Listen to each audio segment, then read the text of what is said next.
नमस्कार, आप देख रहे हैं 7 टीवी भारत। मैं हूं आपके साथ सुशील गिरीश। एक बार फिर आप सभी का स्वागत है हमारे खास प्रोग्राम क्राइम अलर्ट पर। कमेंट बॉक्स में बताना ना भूलें कि आप इस वीडियो को कहां से देख रहे हैं। बात करेंगे जेल से बाहर आया अरुण गवली, दाऊद इब्राहिम, छोटा राजन और रवि पुजारी से पंगे लेकर बनाई थी अंडरवर्ल्ड में जगह। मुंबई के कुख्यात अंडरवर्ल्ड डॉन अरुण गवली ने दाऊद इब्राहिम, छोटा राजन और रवि पुजारी जैसे गैंगस्टर से दुश्मनी मोल लेकर अपनी अलग सत्ता कायम की। 17 साल जेल में बिताने के बाद सुप्रीम कोर्ट से जमानत मिलने पर अब वह रिहा हो चुका है। आइए समझते हैं मुंबई अंडरवर्ल्ड में उसके दबदबे की पूरी कहानी। मुंबई की गलियों में एक नाम गूंजता था जिसे सुनकर बड़े बड़े गैंगस्टर कांप उठते थे। वो नाम था अरुण गवली का, जिसे प्यार से उसके लोग डैडी कहा करते थे।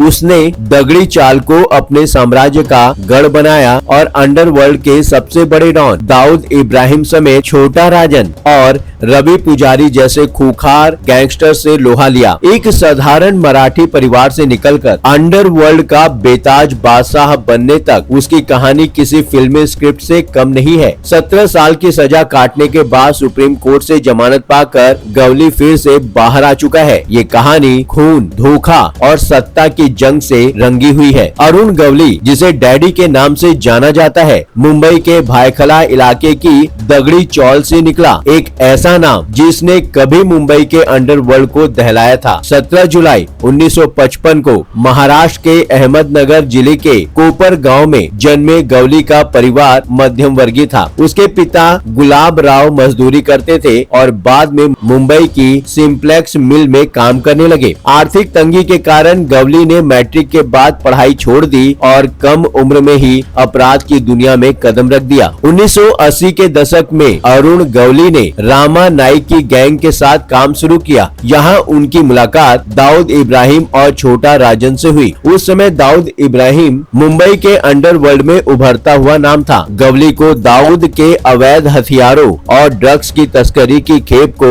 सुरक्षित स्थानों तक पहुँचाने की जिम्मेदारी दी गयी। यह दोस्ती कुछ समय तक चली, लेकिन जल्द ही यह रिश्ता दुश्मनी में बदल गया। 1988 में गवली के करीबी दोस्त रामा नाइक की एक गैंग वार में हत्या कर दी गई। गवली को शक था कि इस हत्या के पीछे दाऊद इब्राहिम का हाथ था। इस घटना ने गवली को इतना आहत किया कि उसने दाऊद से अलग होकर अपना खुद का गैंग बनाने का फैसला किया। यहीं से दाऊद और गवली की खूनी दुश्मनी की शुरुआत हुई, जो मुंबई के अंडरवर्ल्ड में चर्चा का विषय बन गई। गवली ने दाऊद को सबक सिखाने के लिए बड़ा कदम उठाया। 26 जुलाई 1992 को गवली के 4 शूटरों ने दाऊद की बड़ी बहन हसीना पारकर के प्रति इब्राहिम पारकर को मुंबई में उनके होटल के बाहर गोलियों से भून दिया। इस हत्या ने दाऊद को अंदर तक हिला दिया। इस घटना के बाद दोनों गैंग्स के बीच गैंगवार और तेज हो गई, जिसमें कई शूटर मारे गए। दाऊद के दुबई भागने के बाद छोटा राजन ने भी दाऊद से अलग होकर अपना गैंग बनाया और मलेशिया में कारोबार शुरू किया। इस दौरान गवली और छोटा राजन के बीच भी वर्चस्व की जंग छिड़ गई। 1993 के मुंबई बम धमाकों के बाद अंडरवर्ल्ड का सीन बदल गया और गवली को मुंबई में अपनी सत्ता कायम करने का मौका मिला। उसने सेंट्रल मुंबई की दगड़ी चाल को अपने गैंग का गढ़ बना लिया। रवि पुजारी, जो